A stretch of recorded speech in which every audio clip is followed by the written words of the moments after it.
گرامی داشت نام نیکی بابا جان غفورов مکتب بزرگی تربیت خودآگاهی و خودشناسی تاریخی و افتخار ملی میباشد. بنابراین ما را ضرور است که خاطره این فرزند فرزانه ملت را پاس داریم. شاه اثر تاجیکان و دیگر آثار بی‌گزند او را پیوسته آموزیم و از کار و فعالیت فداکارانه‌اش سبق گیریم. این برای نسل جوان بسیار یک نمونه عبرت است. من نسبت بابا جان غفورov یک شخص فدایی نسبت به ملت تاجیک را می‌بینم.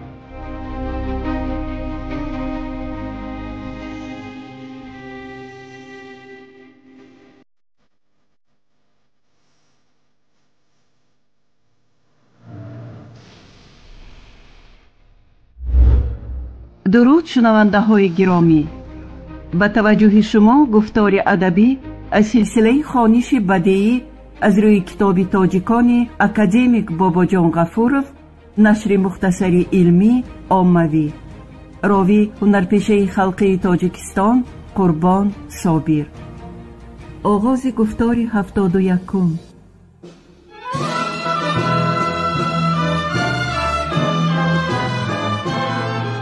بابا جان غفورov، تاجیکان.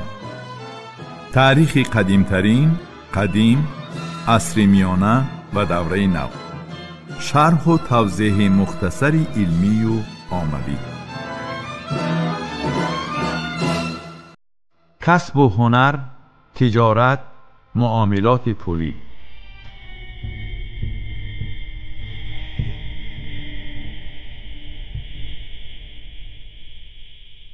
جنگ‌های بین همدیگری در کشور برای رشد کسب و هنر و تجارت شرایط نامساعد را آفرید.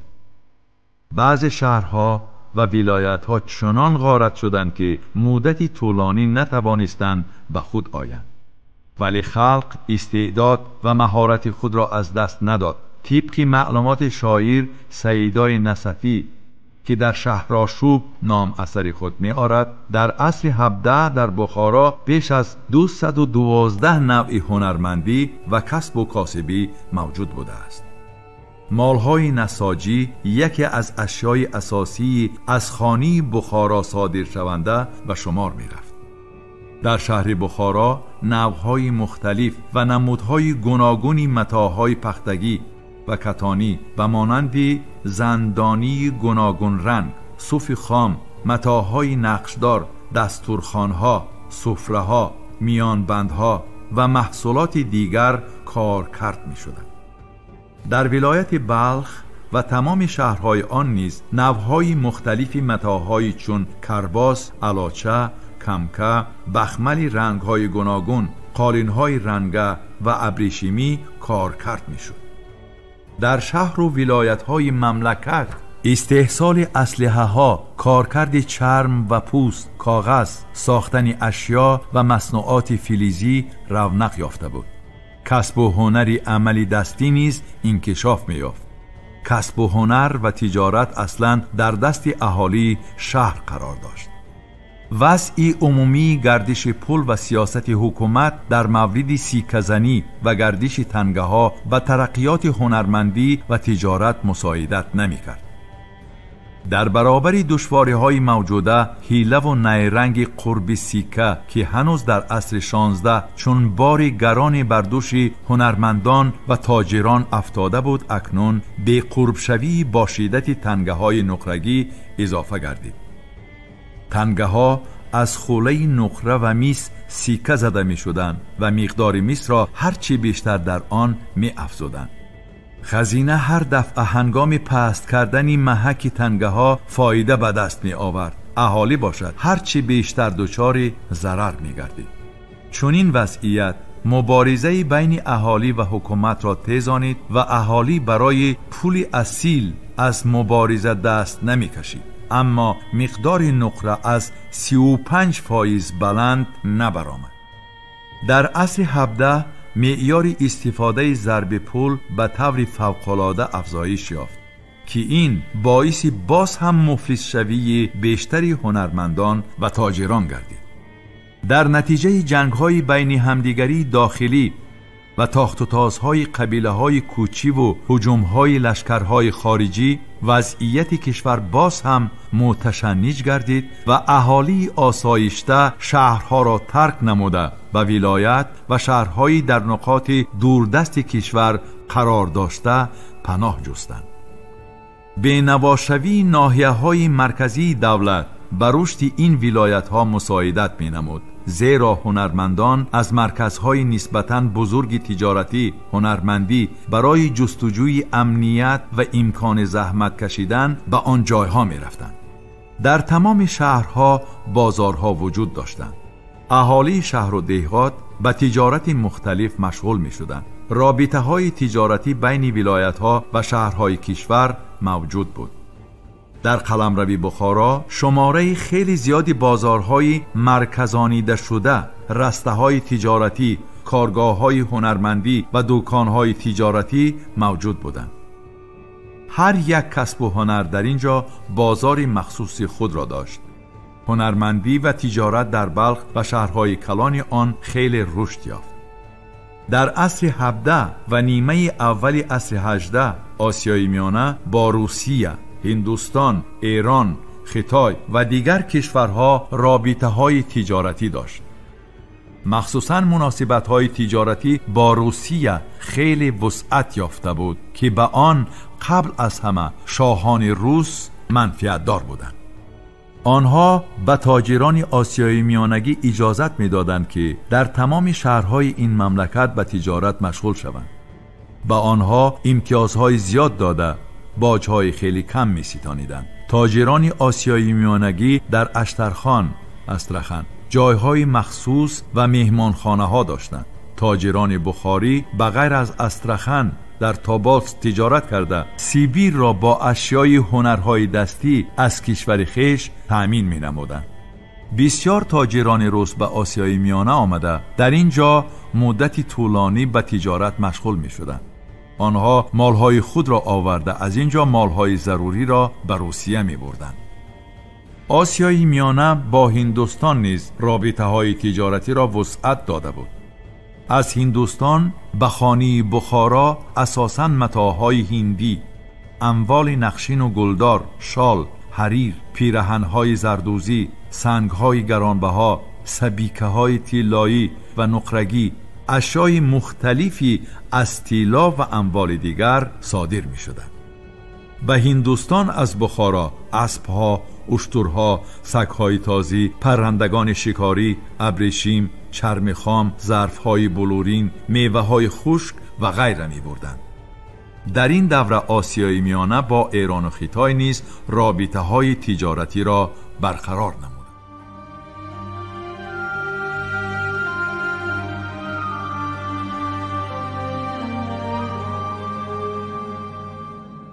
سیوم، مدنیت مادی و معنوی، معماری و صنعت.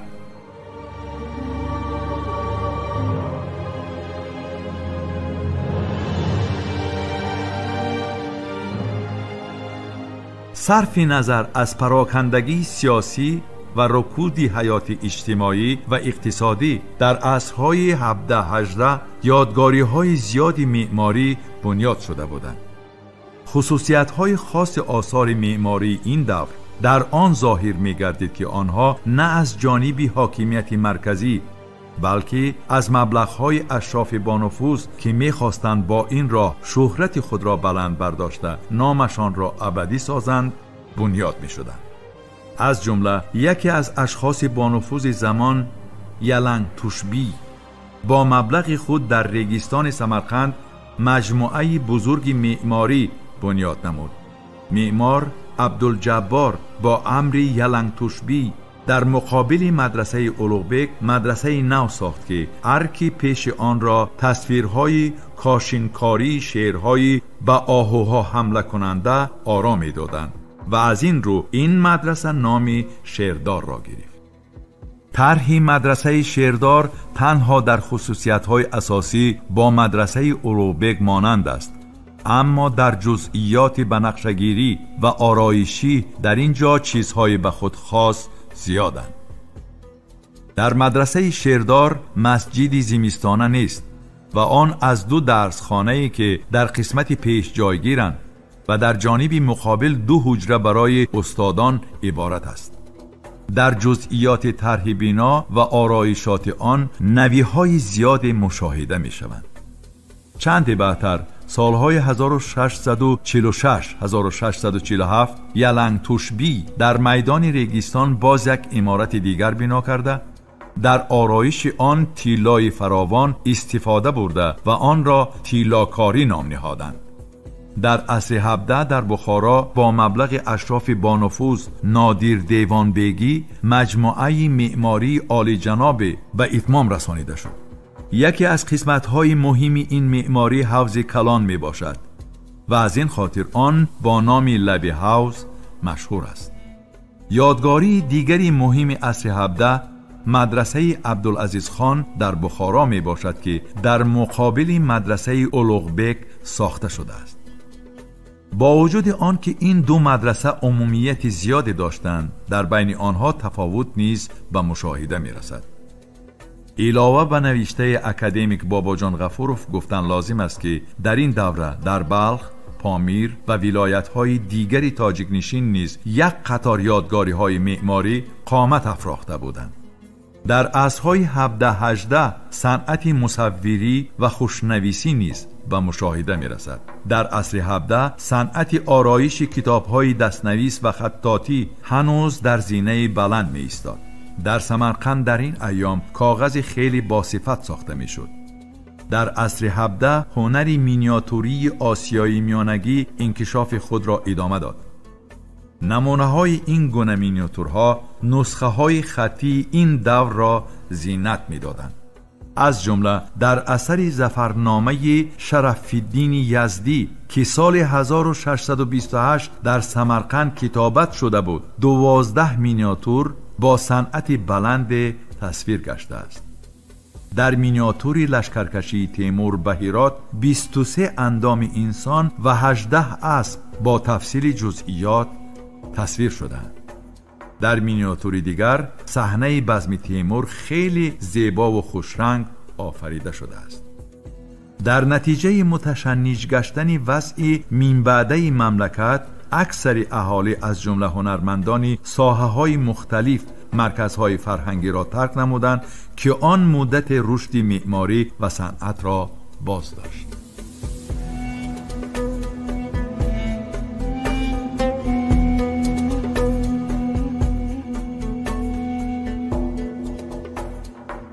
ادبیات بدیعی تاجیک و سالنامه‌های تاریخی عصر 17 ابتدای عصر 18.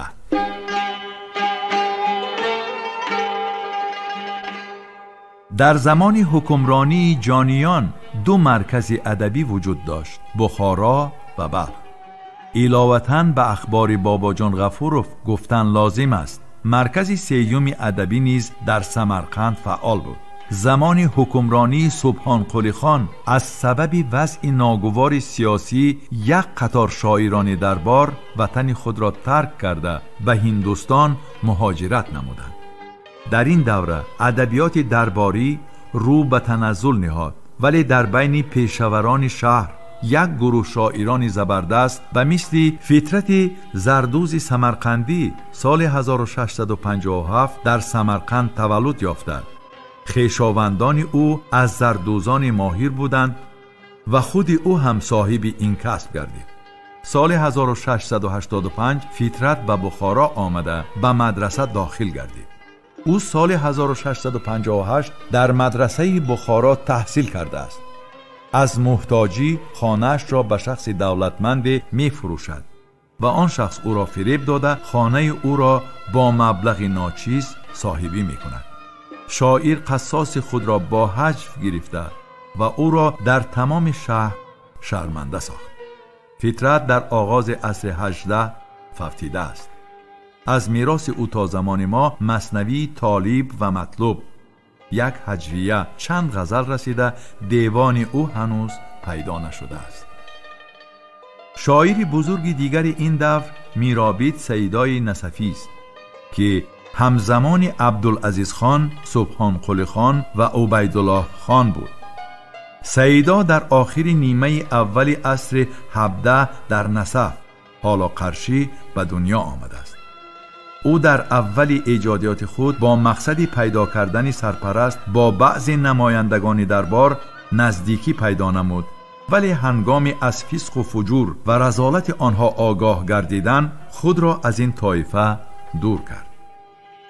یکی از اثرهای مهم او بهاریات حیوانات نامه است که شاعر در تمثال حیوانات سیمای نمایندگان طبقه های بالایی را تصویر نموده است. سیدا آشکارا به حمایه خلق مهنتکش برخاسته، آرزو و آمال هنرمندان را افاده کرده است و ساخت موجوده را سخت زیر تنقید گرفته است. سیدا در موضوع و شکل شعر نویگری های زیاد آورده، در اشعار خود دایره موضوعات ژانر عنعنوی را خیلی وسیع نمود. او در قصیده نویسی مهارت بلند داشته، موضوعهای آن را تغییر داد و در وصف کمبغلان و هنرمندان قصیده ها آفرید. توسط او ژانر شهرآشوب رونق تازه یافت. سیدا به نظم کلمه های عام فهم گفتگویی مادریش را داخل نمود که آن به زبان ادبی حاضره تاجیک بسیار نزدیک است. در این دوره برابر اثرهای ادبی یک زمره اثرهای تاریخی نیز آفریده شدند. یکی از تاریخ‌نگاران مشهور عصر 17 دانشمند بلخی محمود ابن ولی با امر نادر محمد خان اثری 7 جلده‌ای انسیکلوپدی بحر الاسرار فی مناقب الاخیار را نوشت که هر جلد آن از 4 فصل عبارت بوده. قسمت تاریخی آن واقعه‌های دوره از چنگیزخان تا جانیان را در بر می‌گیرد. با قلم این مؤلف باز یک سلسله اثرهای دیگری اخلاقی، دیداکتیکی و دیوان اشعار عبارت از 50,000 بیت نیز تعلق دارند.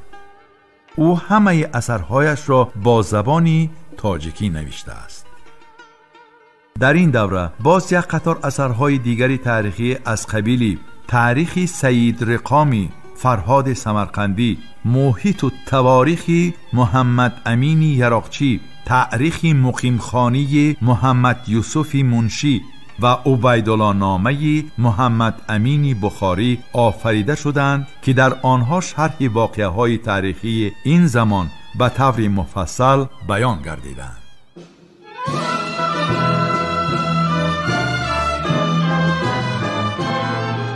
باباجان غفورов، تاجیکان.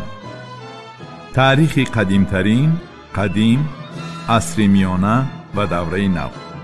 شرح و توضیح مختصری علمی و عملی.